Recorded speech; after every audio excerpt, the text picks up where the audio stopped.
இந்த வழிபாட்டுக்கு ஆரம்பமாக நாம் யாவரும் கண்களை மூடி ஆண்டவரை நோக்கி மன்றாடுவோம். அன்பு கடவுளே, உம்முடைய கிருபைகளுக்காக நன்மைகளுக்காக ஸ்தோத்திரம். இதோ இந்த ஜூலை மாதத்தின் முதல் ஞாயிறிலே உம் திருப்பாதத்திலே நாங்கள் யாவரும் ஒன்று சேர கர்த்தர் பாராட்டின கிருபைகளுக்காக நன்மைகளுக்காக உங்களுக்கு நன்றி படைக்கிறோம். இந்த வழிபாடு முழுமையும் எங்களோடு நீ துணை இருந்தலும் பலப்படுத்தும் ஆசீர்வதியும். உம்முடைய கிருபையினாலே தாங்கிக் கொள்ளும். உம்முடைய ஆசீர்வாதத்தினாலே எங்கள் நிரப்பும். நன்மைகளை மீட்பர் இயேசு கிறிஸ்துவின் திருப்பெயரிலே வேண்டுகிறோம் நல்ல கடவுளே, ஆமென்.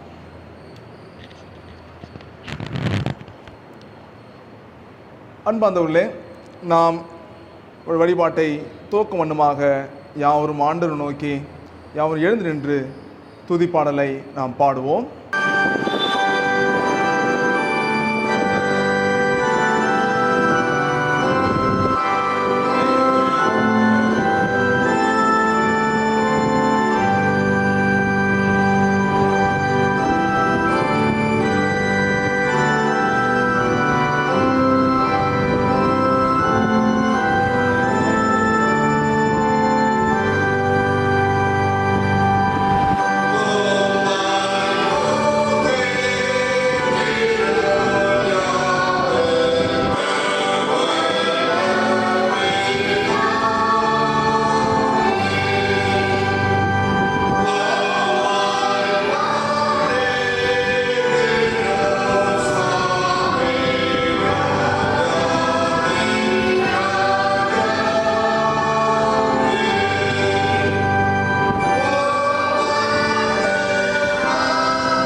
நாம் கடவுளை தொழுவோம்.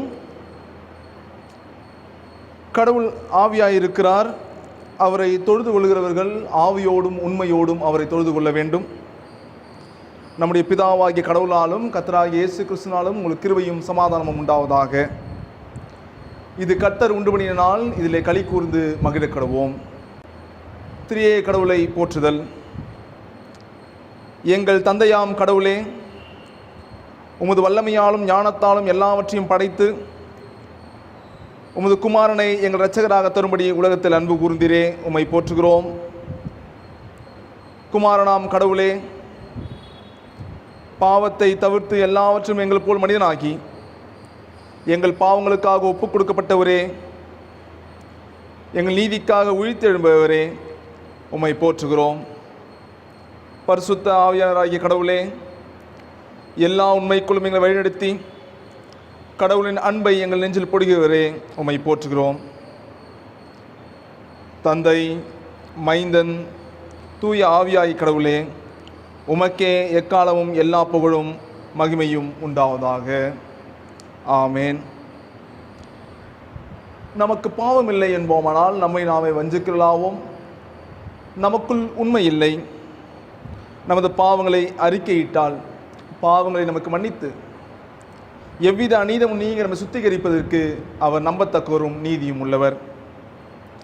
நான் எழுந்து என் தகப்பனத்துக்கு போய், தகப்பனே, பரத்துக்குறமாகவும் உமது பார்வையிலும் பாவம் செய்தேன். இனியுடைய மகன் என்று சொல்லப்படுவதற்கு நான் பாத்திரன் அல்ல. உம்முடைய கூலிக்காரர்கள் ஒருவராக என்னை வைத்துக்கொள்ளும் என்பேன்.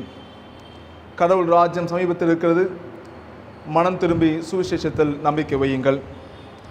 நமது பலவீனங்களுக்காக பரிதவிக்க முடியாத பிரதான ஆசாரியர் நமக்கு இராமல் எல்லாவற்றிலும் சோதிக்கப்பட்டு பாவமில்லாத பிரதான ஆசாரியரே நமக்கு இருக்கிறார். ஆகவே நாம் யாவரும் முழங்காட்படியிட்டோ அமர்ந்தோ நம்மை நாமே சோதனை செய்வோம்.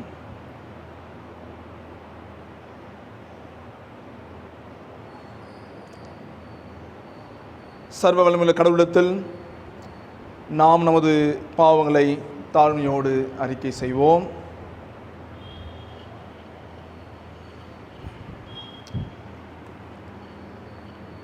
எங்கள் தந்தையாம் கடவுளே, நினைவினாலும் வார்த்தையினாலும் செய்கையினாலும் உமக்கு விரோதமாக பாவம் செய்திருக்கிறோம். முழு மனதோடு நாங்கள் உம்மை நேசிக்கவில்லை. எங்களிடத்தில் நாங்கள் அன்பு கூறுவது போல் அயலாரிடத்தில் நாங்கள் அன்பு கூறவில்லை. எங்கள் மேல் இரக்கமாயிருக்கும் உம்மை வேண்டிக் கொள்கிறோம். எங்கள் பாவ அழுக்கை நீக்கி எங்களை சுத்திகரியும். எங்கள் குற்றங்களை விட்டுவிட எங்களுக்கு உதவி புரியும். எங்கள் ஆண்டவர் இயேசு கிறிஸ்து மூலமாய் வேண்டிக் கொள்கிறோம் பிதாவே. ஆமேன்.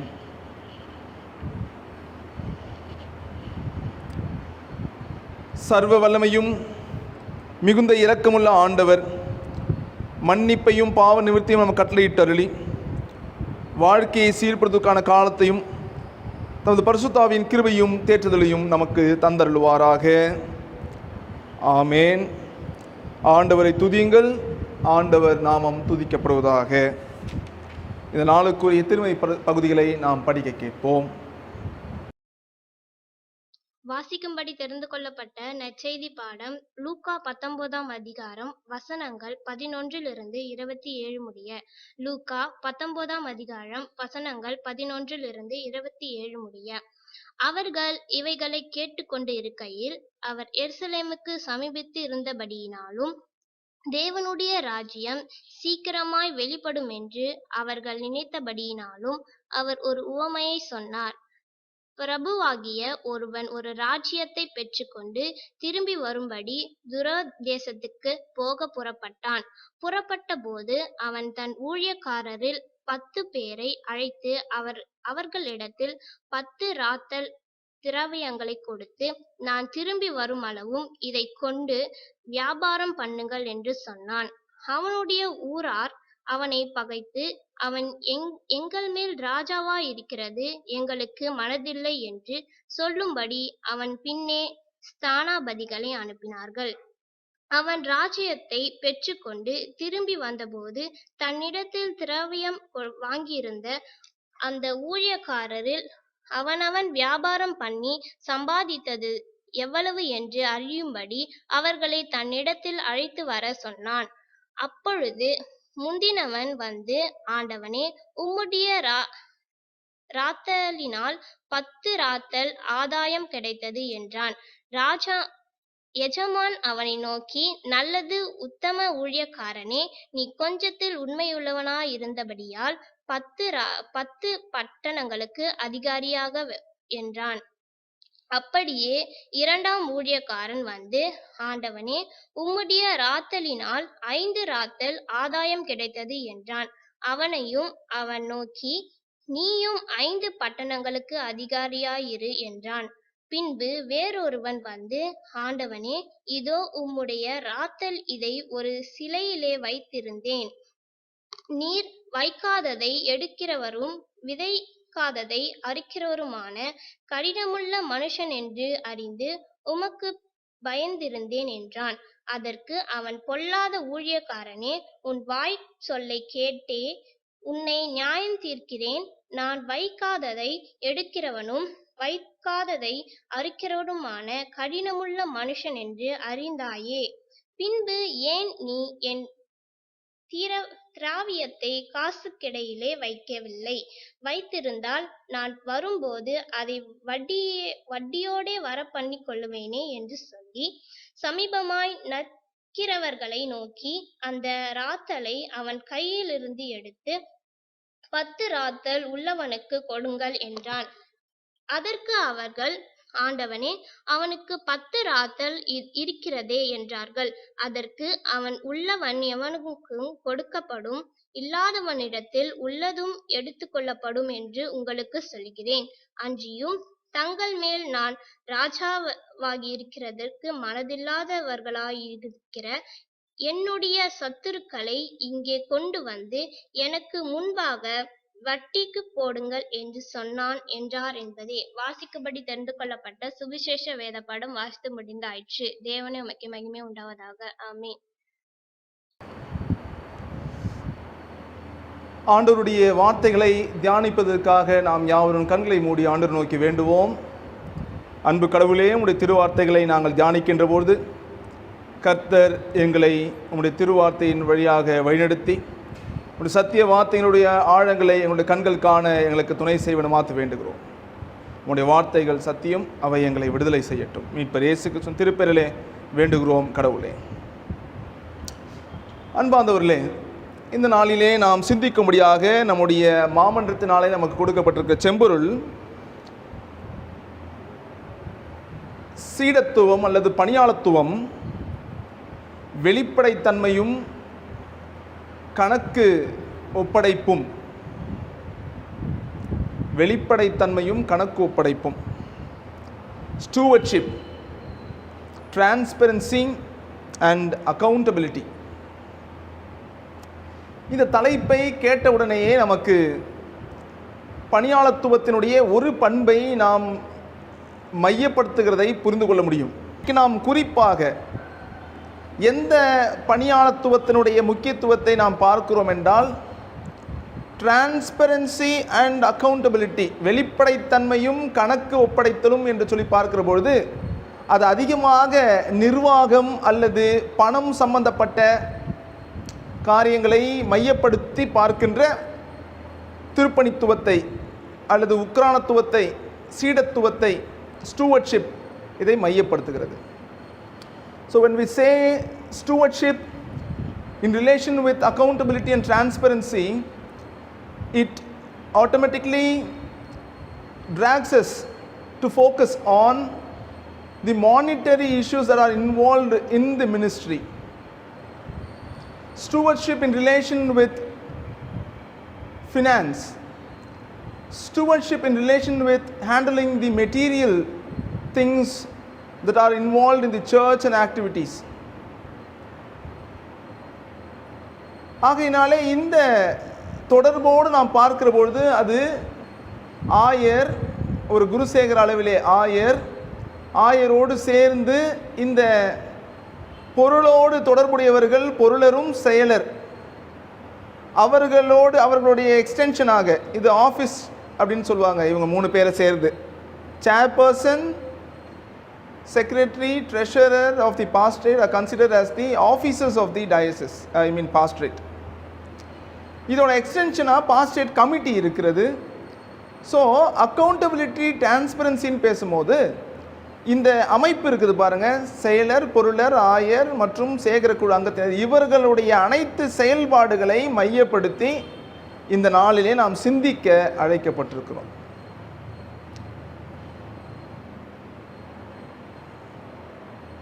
ஒரு ஞாயிறு பள்ளியிலே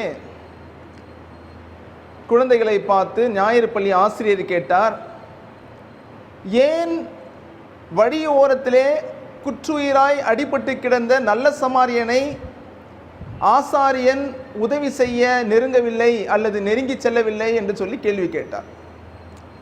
அதற்கு அந்த சண்டே ஸ்கூலில் ஞாயிறு பள்ளியில் அமர்ந்து கொண்டிருந்த ஒரு சிறு பிள்ளை பதில் சொன்னார், நல்ல சமாரியன் ஏற்கனவே திருடப்பட்டு விட்டார், ஆகையினால் தான் ஆசாரியர் அவரிடம் செல்லவில்லை என்று சொல்லி. Good Samaritan is already ராப்ட். இது வேடிக்கையாக சில காரியங்கள் இருந்தாலும் இன்னைக்கு பல காரியங்களிலே பல நேரங்களிலே திருப்பணியினுடைய அக்கௌண்டபிலிட்டி, டிரான்ஸ்பரன்சி என்பது, வெளிப்படைத்தன்மையும் கணக்கு ஒப்புவித்தல் என்பது அதிக நேரங்களிலே கேள்விக்குட்படுத்தப்படுகிறது. அதனுடைய நம்பகத்தன்மை ஐயப்படும்படியாக இருக்கிறது, கேள்வி எழுப்பப்படுகிறது. Though we have lots of measures that controls the activities of the churches in relation with monetary things and materialism, in spite of all those measures, still there are much things to be questioned and put the stewardship of the office in question. So இந்த தன்மைகளிலே நாம் இந்த நாளிலே இந்த தலைப்பை குறித்து சிந்திப்பது நமக்கு மிகுந்த அவசியமாக இருக்கிறது. நம்முடைய வளர்ச்சிக்கு, திருச்சபையினுடைய நன்மைக்கு, இன்னும் நம்மை சீர்படுத்திக் கொள்வதற்கு இந்த தலைப்பு நமக்கு துணை செய்யும் என்று நம்புகிறேன். அந்த வகையிலே நாம் முதலாவது விடுதலை பயணம் எக்ஸடஸ் 36ஆம் அதிகாரம் 2-7 அடங்கிய பகுதிகளை பார்க்கிற பொழுது இந்த இடத்திலே மோசேவினுடைய அந்த டிரான்ஸ்பரன்சி, அவருடைய வெளிப்படைத்தன்மையும் அவருடைய கணக்கு ஒப்புவித்தல் என்பது மிக அழகாக இங்கே நமக்கு சுட்டிக்காட்டப்படுகிறது. 5வது வசனத்திலே பணியாளர்கள் எல்லாம் வந்து சொல்லுகிறார்கள், ஐயா, மண்டையிலே கொண்டு வந்து மக்கள் தாராளமாக படைத்த காணிக்கைகள் நமக்கு போதும் என்கிற நிலைமைக்கு வந்துவிட்டது, தேவைக்கு அதிகமாகவே வந்துவிட்டது, ஆகவே இதோடு நிறுத்திக்கொள், போதும் என்று அவர்கள் சொல்லுகிறார்கள்.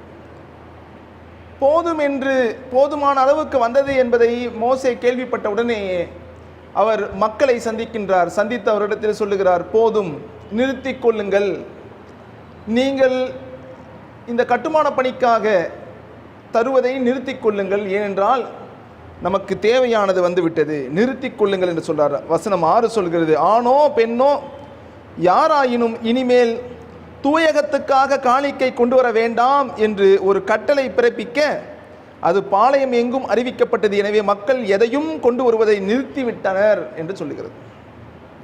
போதும் என்கிறது.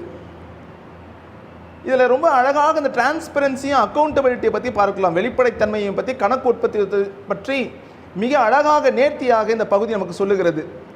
வெளிப்படைத்தன்மை எதில் இருக்க வெளிப்படைத்தன்மை அப்படின்னா, பணியாளர்களுக்கும் மோசேவுக்கும் இடையிலே வெளிப்படைத்தன்மை இருக்கிறது. என்ன தேவை என்பதை மோசே சொல்லுகிறார், என்ன தேவை என்பதை பணியாளர்களும் அறிந்திருக்கிறார்கள்.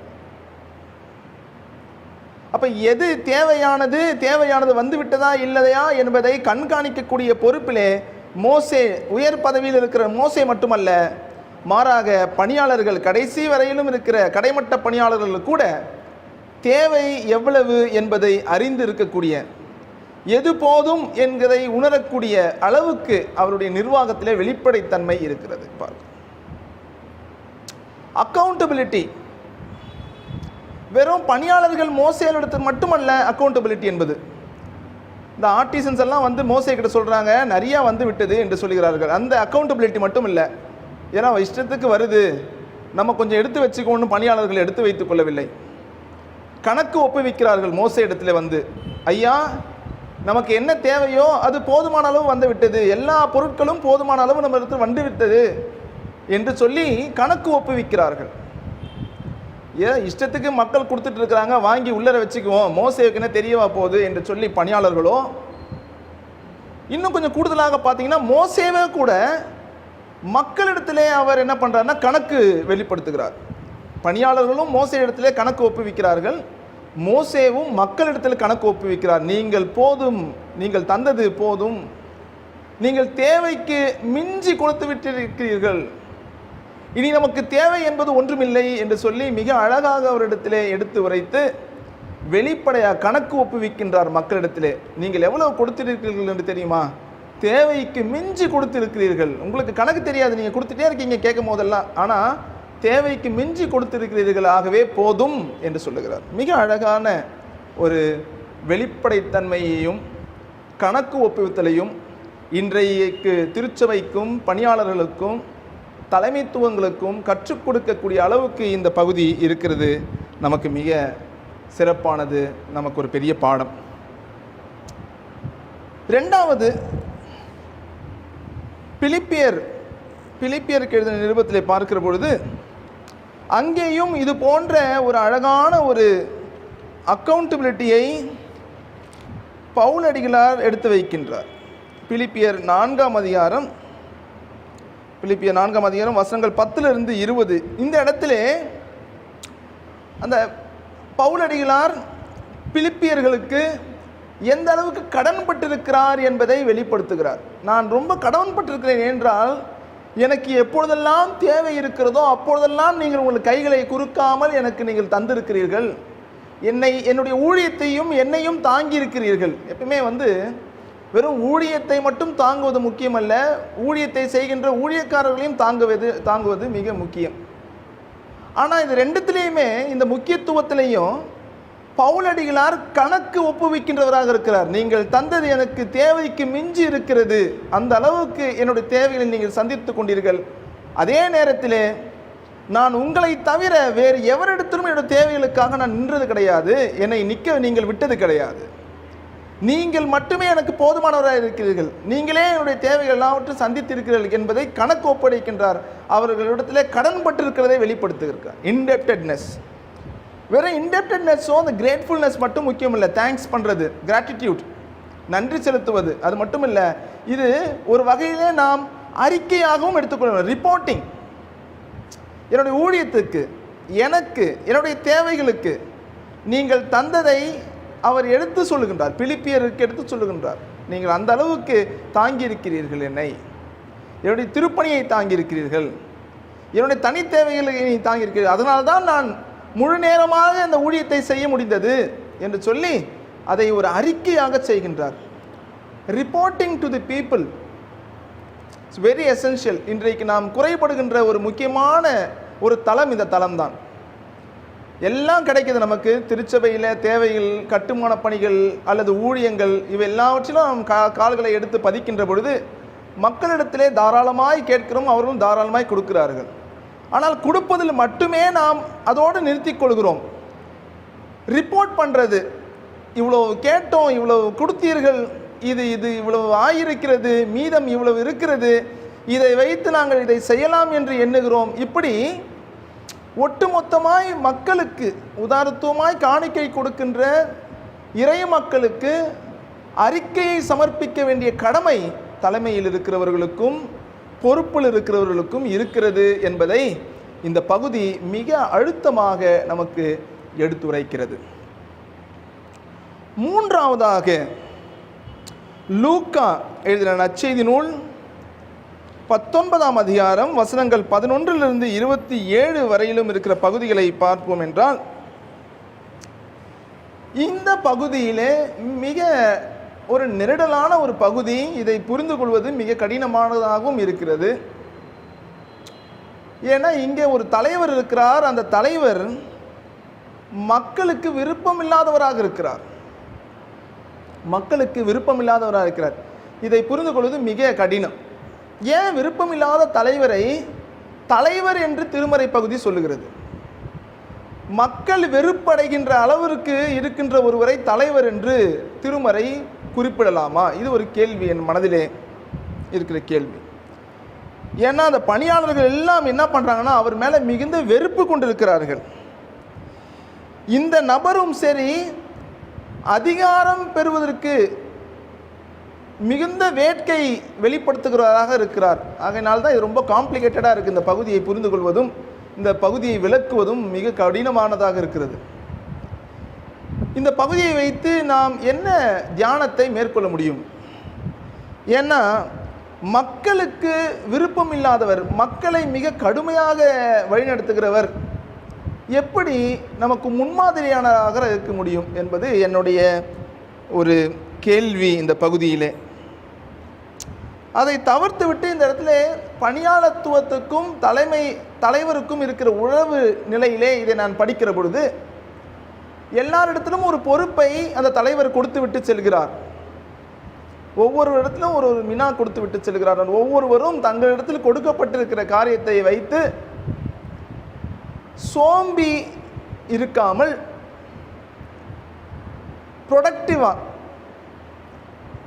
ப்ரொடக்டிவாய் அவர்கள் செயல்படுகிறார்கள், உற்பத்தி செய்கிறார்கள். அதை வைத்து கிரியேட்டிவிட்டியாக பார்க்கலாமா என்பது என்னுடைய கேள்வி, ஒரு ஐயம், ஒரு வாய்ப்பு. இந்த பகுதியை எவ்வளவு கிரியேட்டிவாக நம்ம இருக்கிறோம், எவ்வளவு ஆக்கப்பூர்வமாக இருக்கிறோம்.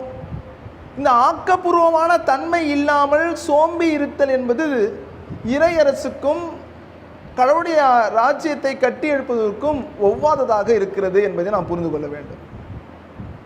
நான் வெறும்னே உக்காந்துருந்தேன், இப்போ தெரியும் எனக்கு நீங்கள் எப்படிப்பட்டவர்னு, அதனால் நான் எங்கள் வீட்டு உள்ளே உட்காந்து டெய்லி ஒரு ஜெபம் பண்ணிட்டு மட்டும் உட்காந்துருந்தேன் அப்படின்னு சொல்லுகிறவர்களை நாம் எப்பொழுதும் நாம் உற்சாகப்படுத்துவது கிடையாது. இறையரசு ஆண்டவருடைய பணியாளர்கள் என்றால் அவர்கள் அடைக்கப்பட்டவர்களாக அல்லது ஒரு கைக்குட்டையிலே போட்டு சுருக்கு பையிலே போட்டு முடிச்சு இடப்பட்டவர்களாகவோ அல்லது குழி நோண்டி புதைக்கப்பட்டவர்களாகவோ இருக்கக்கூடாது. நம்மிடத்திலே கடவுள் கொடுத்திருக்கிற தாளந்துகளை நாம் அவருடைய இறையரசுக்காக, நீதிக்காக, நற்செய்தி பணிக்காக, வாழ்வுக்காக நாம் அதை பயன்படுத்த வேண்டும். இந்த தாளந்துகளை நாம் பெருக்க வேண்டும், அநேகருக்கு அது பயனுள்ளதாக மாற வேண்டும். ஏன்னா இந்த பகுதி எதை பற்றி பேசுகிறதுன்னா உண்மைத்தன்மையை பற்றி பேசுகிறது. கொஞ்சத்தில் நீ உண்மையாயிருந்தாய், உண்மையாயிருத்தல், உண்மையாயிருக்க வேண்டும். உக்ரானத்துவ பணியில் இருக்கிறவர்கள் உண்மையாயிருக்க வேண்டும். தங்களிடத்தில் கொடுக்கப்பட்ட பொறுப்புக்கு உண்மை உள்ளவர்களாக, கடமைப்பட்டவர்களாக, அதை வைத்து அந்த பொருளை நமக்கு தந்த தலைவருக்கு உண்மை உள்ளவர்களாக, அவருக்கு லாபம் ஈட்டுகிறவர்களாக நாம் செயல்பட வேண்டும். அவ்வாறு செயல்படுகின்றவர்களை இந்த தலைவர் திரும்பி வருகிற பொழுது அவர்களை அந்த 10 நகர்களுக்கு அதிபதியாக்குகிறார். இவர் தலைவர் மிக கடுமையானவராக இருக்கலாம், ஆனால் அவருடைய பணியாளர்கள் மிகுந்த இலகிய மனம் படைத்தவர்களாக, மக்கள் கரிசனை உடையவர்களாக இருக்கிற பொழுது அந்த உக்ரானத்துவத்தின் வழியாக அவர்கள் 10 நகர்களை நீதியோடும் நேர்மையோடும் அரசாட்சி செய்யலாம், ஆளுகை செய்யலாம். அப்போ அந்த பெரும் பொறுப்பு எப்போது கொடுக்கப்படும் என்றால், நமக்கு கொடுக்கப்பட்டிருக்கிற தாளந்துகளை, நமக்கு கொடுக்கப்பட்டிருக்கிற காரியங்களை, அல்லது அது என்ன சொல்றது, டேலண்ட்ஸ், கிஃப்ட்ஸ், ஸ்கில்ஸ், இதனை நாம் இறையாட்சிக்காக, கடவுளுடைய அரசின் வளர்ச்சிக்காக அதை பயன்படுத்துகிற பொழுது அதன் வழியாக கிடைக்கிற நன்மைகளை மக்கள் பகிர்ந்து கொள்கிறார்கள். உக்ரானத்துவம் என்பது creative, being progressive, being creative, innovative, being bro life, வாழ்வுக்கு உகந்ததாக செயல்பட நமக்கு தந்திருக்கிற ஒரு பொறுப்பு. ஆகவே இதில் எப்பொழுதும் நமக்கிட்ட அர்ப்பணிக்கப்பட்டிருக்கிற இந்த உக்ரானத்துவ பணியிலே நாம் வெளிப்படைத்தன்மையோடும் கணக்கு ஒப்பிக்கின்றவர்களாகவும் ஆக்கப்பூர்வமானவர்களாகவும் இருக்க இந்த நாளினுடைய தியானம் நம்மை அழைக்கிறது. கர்த்தர் நாளிலே இந்த திருவசனங்கள் வழியாக நம்மை ஆசீர்வதித்து ஆண்டவருக்கென்று திருச்சபையிலும் சரி, இந்த உலகத்திலும் சரி, சிறப்பான பணியாளர்களாக, சீடர்களாக திருப்பணிவிடை செய்து இறையாட்சிக்கு மகிமை கொண்டு வர, கடவுளுடைய திருப்பெயருக்கு மாட்சிமை கொண்டு வர, நற்செய்தி வழியாக வாழ்வை கொண்டு வர கர்த்தர் நம்மை பலப்படுத்துவாராக. ஆண்டவர் தாமே இந்த வார்த்தைகளை ஆசீர்வதிப்பாராக. ஆம். ஆண்டவருடைய வார்த்தைகளை கேட்ட நாம் யாவரும் எழுந்து நின்று நம்முடைய நம்பிக்கையை உறுதி செய்து கொள்ளும் வண்ணமாக அப்போஸ்தல விசுவாச பிரமாணத்தை சேர்ந்து அறிக்கை செய்வோம்.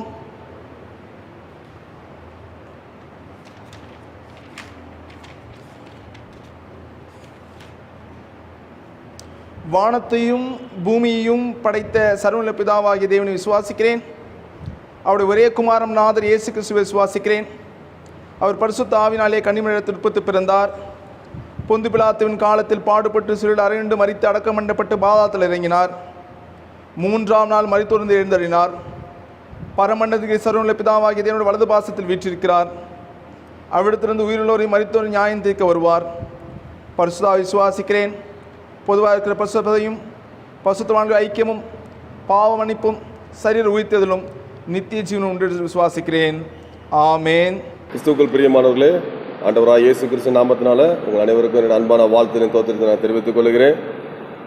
இந்த காலை வேளையில் நமக்கு சிறப்பான ஆலய ஆராதனைக்கு நடத்தி கொடுத்து கர்த்தருடைய வார்த்தை கொடுத்த நம்முடைய ஆயர் ஐயா அவர்களுக்கும் என்னோட அன்பான வாழ்த்தினை தோத்திரத்தை திருச்சபை சார்பாக தெரிவித்துக் கொள்கிறேன். விசேஷமாக இந்த கொரோனா காலங்கள் முடிந்து ஆண்டவரை நம்ம ஆராதிக்கும்படியாக ஆண்டவர் நமக்கு கிருபை கொடுத்திருக்கிறார். சபைகள் திறக்கப்பட்டதற்கு ஆண்டவர் நன்றியோடு ஸ்தோத்திரிக்க துதிக்கிறேன்.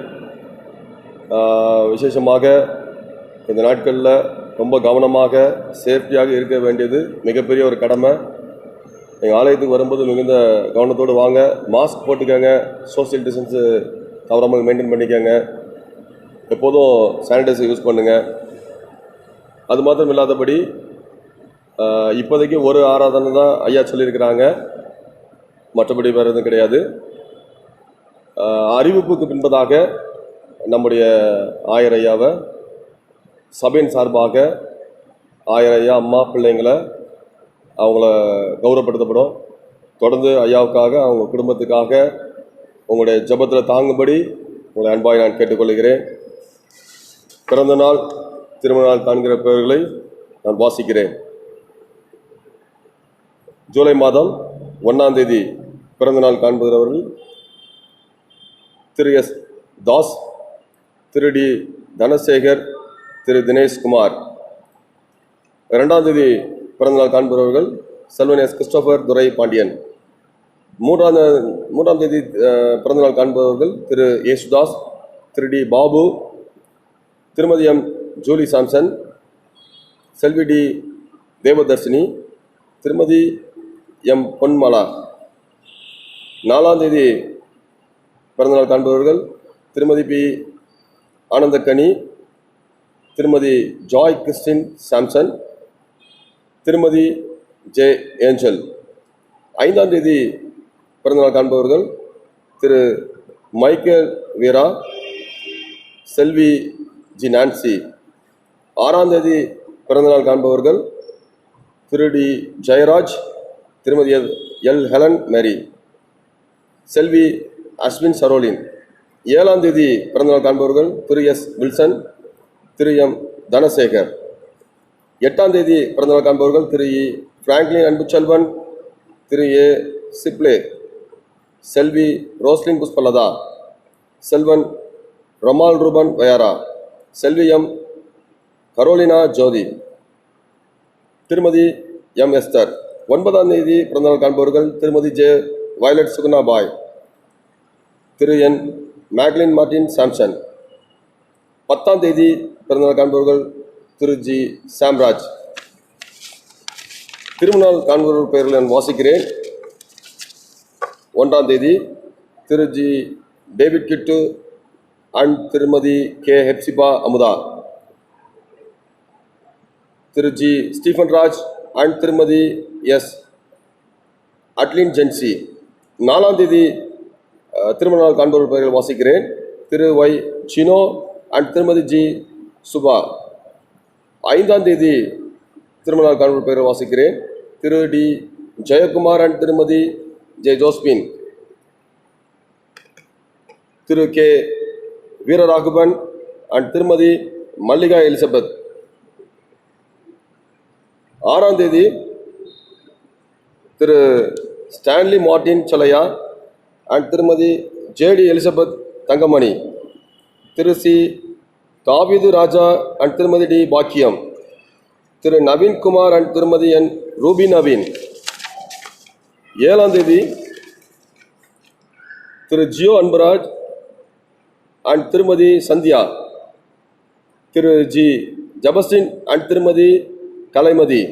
9ஆம் தேதி திருமணம் காண்பவர்கள் திரு G David George Raja and திருமதி பி பிளாட்டினா செல்வரத்னா, திரு டி அப்ரஹாம் ஜபகுமார் அண்ட் திருமதி கிறிஸ்டினால் பிறந்தநாள் திருமணம் காண்புற அன்பர்களுக்கான வாக்குத்தத்தங்கள். கர்த்தர் சீயோனிலிருந்து உன்னை ஆசீர்வதிப்பார், நீ ஜீவனுள்ளெல்லாம் எருசலேம் வாழ்வை காண்பாய். சங்கீதம் 128:5. கர்த்தர் சீயோனிலிருந்து உன்னை ஆசீர்வதிப்பார், நீ ஜீவனுள்ளெல்லாம் எருசலேம் வாழ்வை காண்பாய். சங்கீதம் 128:5. திருமண அறிக்கை. தென்னிந்திய திருச்சபை, சென்னை பேராயம், ஒரத்தூர் குருசேகரம், தூய யோவான் ஆலயம், நீலமங்கலத்தை சேர்ந்த திரு ராஜசேகரன் அவருடைய மகன் திரு ஆர் ராபின் என்பவரும், கோயம்புத்தூர் பேராயம் சிஎஸ்ஐ பிரஃப் மெமோரியல் திருச்சபை ஈரோட்டை சேர்ந்த திரு எல் ஆரோன் என்பவருடைய மகள் அஜிதா என்பவரும் திருமணம் செய்து கொள்ளவிருக்கிறார்கள் என்பதை சபையாருக்கு அறிவிக்கிறோம். இவர்கள் இருவரும் இந்த தூய நிலையில் ஒன்றாய் இணையப்படக்கூடாத நியாயமான தடையோ காரணமோ ஏதேனும் ஒன்றென்றால் அதை திருச்சபையின் போதகருக்கு எழுத்தின் மூலம் தெரிவிக்க வேண்டும். இது இவர்களுக்காக படிக்கப்படும் முதல் அறிக்கை. இந்த வாரத்திலே தங்களுடைய பிறந்தநாள் மற்றும் திருமண நாளை கொண்டாடுகின்ற நம்ம திருச்சபை அங்கத்தினர்களுக்காக நாம் யாவரும் கண்களை மூடி ஆண்டவரிடத்தில் வேண்டிக் கொள்வோம். இரக்கமுள்ள கடவுளே, இந்த அருமையான நாளுக்காக நன்றி படைக்கிறோம். இந்த வாரத்திலே தங்களுடைய பிறந்த நாள் மற்றும் திருமண நாள் கொண்டாடுகிற திருச்சபை அங்கத்தினர்களுக்காக நன்றி செலுத்துகிறோம். கர்த்தரை ஆசீர்வதித்தரலாம். உங்களுடைய இரக்கம், பராமரிப்பு, வழிநடத்துதல் இத்தனை நாட்கள் அவர்களோடு இருந்ததைப் போல எதிர்வருகின்ற புதிய ஆண்டிலும் அனுகிரக வருஷத்திலும் கர்த்தர் அவர்களோடு துணையிருந்து தேவைகளை சந்திக்கணுமாத்து வேண்டுகிறோம். பிறந்தநாள் கொண்டாடுகிற ஒவ்வொருவரையும் ஆசீர்வதியும். கடந்த நாட்களிலே உம்மை நோக்கி எவற்றுக்கெல்லாம் காத்திருந்தார்களோ, வேண்டிக் கொண்டார்களோ அவற்றையெல்லாம் இந்த எதிர்வருகின்ற புதிய ஆண்டிலே, கிருபையின் ஆண்டிலே பெற்றுக்கொள்ள கர்த்தர் கிருபை செய்தோம். இல்லற வாழ்விலே புதியதோர் ஆண்டை காணுகின்ற தம்பதியினர்களுக்காக வேண்டுகிறோம். கர்த்தர்களை ஆசீர்வதித்து உம்முடைய இரக்கத்தினாலும் அன்பினாலும் உறவினாலும் தொடர்ந்து இந்த உடன்படிக்கையின் வாழ்வை ஆசீர்வாதமாய் நடத்த கர்த்தர் கிருபை செய்து அன்பினாலும் உறவினாலும் அவர்களை பலப்படுத்தி ஒன்றிணைக்க மாற்ற வேண்டுகிறோம். உம்முடைய கிருபையின் கருத்தில் எங்கள் யாவரையும் அர்ப்பணிக்கின்றோம். கர்த்தர் தாமே அவர் காத்து வழிநடத்த வேண்டுமாய் மீட்பர் இயேசு கிறிஸ்துவின் திருப்பெயரிலே வேண்டுகிறோம் நல்ல கடவுளே. ஆமென்.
நிறைவாக நாம் யாவரும் கண்களை மூடி ஆண்டவரை நோக்கி வேண்டுவோம்.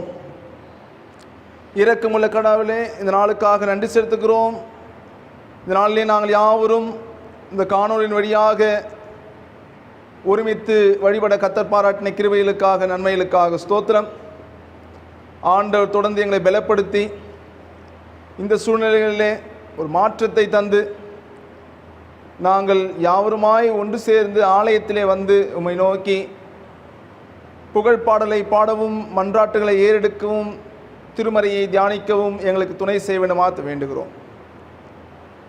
கர்த்தர் தாமே சுகமாயிருக்கிறவர்களை ஆசீர்வதித்து சுகப்படுத்த வேண்டுமாறு வேண்டுகிறோம். வயது மூத்தவர்களுக்கு ஆண்டவர் பலத்தையும் சுகத்தையும் கட்டணுமாறு வேண்டுகிறோம். வீட்டின் தலைவர்கள் தலைவியை ஆண்டவர் ஆசீர்வதித்து அவர்கள் செய்கின்ற வேலையிலே போக்கின விதத்திலும் பாதுகாத்து பலப்படுத்தணுமாறு வேண்டுகிறோம்.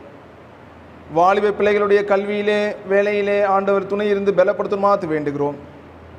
சிறு பிள்ளைகளுக்கு சுகமான வாழ்வையும் ஆசீர்வாதமான வாழ்வையும் வளர்ச்சியையும் கட்டளையிட்டு இந்த காலங்களிலே மிக பாதுகாப்போடு வாழ கர்த்தர் கிருபை செய்யுமாறு வேண்டுகிறோம். பச்சிளம் குழந்தைகளை ஆண்டவர் ஆசீர்வதியும். மகப்பேரில் இருக்கின்ற பெண்களை ஆண்டவர் ஆசீர்வதித்தள்ளும். உம்முடைய இரக்கம் அவர்களோடு துணை இருந்து பலப்படுத்தட்டும். எங்களுடைய திருச்சபைக்காக திருச்சபையினுடைய திருப்பணிகளுக்காக அங்கத்தினர்கள் குடும்பங்கள் ஒவ்வொருவருக்காக மன்றாடுகின்றோம். கர்த்தர் யாவரையும் பேர் பேராக ஆசீர்வதித்து பலப்படுத்தும். உம்முடைய கிருபைக்கு எங்களை யாவரும் தாழ்த்துகிறோம், அர்ப்பணிக்கின்றோம். மீட்பர் இயேசு கிறிஸ்துவின் திருப்பெயரிலே வேண்டுகிறோம் நல்ல கடவுளே, ஆமேன். யாவரும் சேர்ந்து சொல்வோம். பரமண்டலங்களுக்கு பிதாவே, நாம் பசுப்படுவதாக, ஒரு ராஜ்யம் வருவதாக, உம்முடைய சித்தம் பரமண்டம் செய்யப்படுவது போல பூமியிலேயும் செய்யப்படுவதாக. அனுள்ள அப்பத்தை எங்களுக்கு தாரும். எங்களுக்கு உருமாய் குடிசங்க நாங்கள் மணிக்கு போல குடிச்சு மன்னியும். என்னை சோதனைக்கு பிரேசிப்பு நாமத்தின் ரட்சித்துக் கொள்ளும். ராஜ்யம் வல்ல மகிமையும் என்றென்றைக்கு உடையவில்லை. ஆமேன். இறையாசையை பெற்றுக்கொள்வோம். கர்த்தராகிய இயேசு கிறிஸ்துவின் கிருபையும் தாயும் தந்தையுமாய கடவுளுடைய அன்பும் தூய ஆவியோடு கூட்டுறவும் வழிநடத்தும் சமாதானமும் நம் அனைவரோடும் இன்றும் என்றும் சதா காலம் தங்கியிருப்பதாக. ஆமேன். ஆண்டவர் உங்களை ஆசீர்வதிப்பாராக.